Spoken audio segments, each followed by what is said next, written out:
আসসালামু আলাইকুম। নতুন রেসিপিতে আজকে থাকছে লুডুস পাকোড়া। শুধুমাত্র এক প্যাকেট লুডুস আর একটি ডিম দিয়ে খুবই মচমচে ও মজাদার এই নাস্তাটি বিকেলে চায়ের সাথে কিংবা নাস্তা হিসেবে ঘরেই উপকরণ দিয়ে বানিয়ে ফেলতে পারবেন। আসুন সম্পূর্ণ ভিডিওটি না টেনে দেখা যাক। এখানে আমি একটি কড়াইতে হাফ কাপ পরিমাণ পানি দিয়ে বলক তুলে নিচ্ছি। দিয়ে দিচ্ছি এক প্যাকেট ম্যাগি লুডুস। লুডুসটাকে আমি ভেঙে দিইনি, লম্বি থাকার জন্য এভাবেই দিয়ে দিয়েছি। এখানে এখন আমি দিয়ে দেব প্যাকেটের লুডুসের মশলাগুলো। এতে করে মশলাগুলো খুব সুন্দর করে লুডুসের সাথে মিশে যাবে, খেতেও খুবই ভালো লাগবে। এখন 2 মিনিট লুডুসটাকে আমি রান্না করে নেব। এর চেয়ে বেশি সিদ্ধ করার দরকার নেই, আমার লুডুসটা সিদ্ধ হয়ে গেছে। লুডুসটাকে আমি নামিয়ে ঠান্ডা করে নেব। এখন লুডুসটাতে আমি দিয়ে দিচ্ছি একটি বড় সাইজের পেঁয়াজ কুচি। পেঁয়াজটাকে খুবই কুচি করে নিতে হবে। দিয়ে দিচ্ছি 2টো কাঁচামরিচ, ঝালটা আপনাদের পছন্দ অনুযায়ী দিবেন। দিয়ে দিচ্ছি 1 মুঠো ধনেপাতা কুচি। দিয়ে দিচ্ছি 1 টেবিল চামচ মরিচের গুঁড়া, আর দিয়ে দেব হাফ টেবিল চামচ হলুদের গুঁড়া।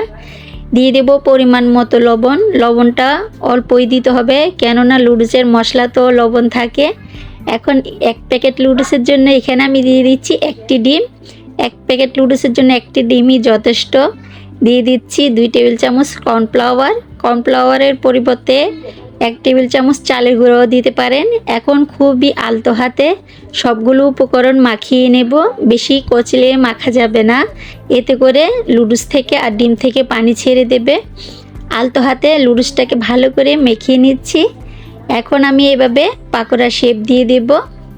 এটা খুব সহজেই আপনি শেপটা দিয়ে দিতে পারেন, কারণ কর্নফ্লাওয়ার আর ডিমের একটা মিশ্রণে খুব সুন্দর একটা শেপ চলে আসে। এখন আমি একটা প্যানে পরিমাণ মতো রান্নার তেল গরম করে সবগুলো পাকোড়া দিয়ে দিচ্ছি।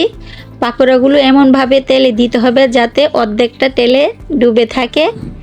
এখন আমি অপর পিসটা উল্টে দিচ্ছি।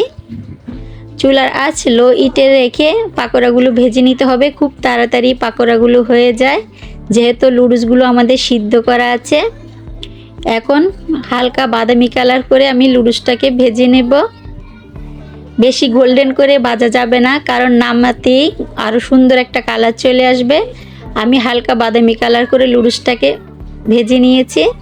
দেখুন কালারটা কতটা সুন্দর এসেছে, ও খুবই মুচমুচে হয়। ঝটপট বিকেলের নাস্তা কিংবা চায়ের সাথে এই পাকোড়াটা তৈরি করে নিয়ে ফেলতে পারেন।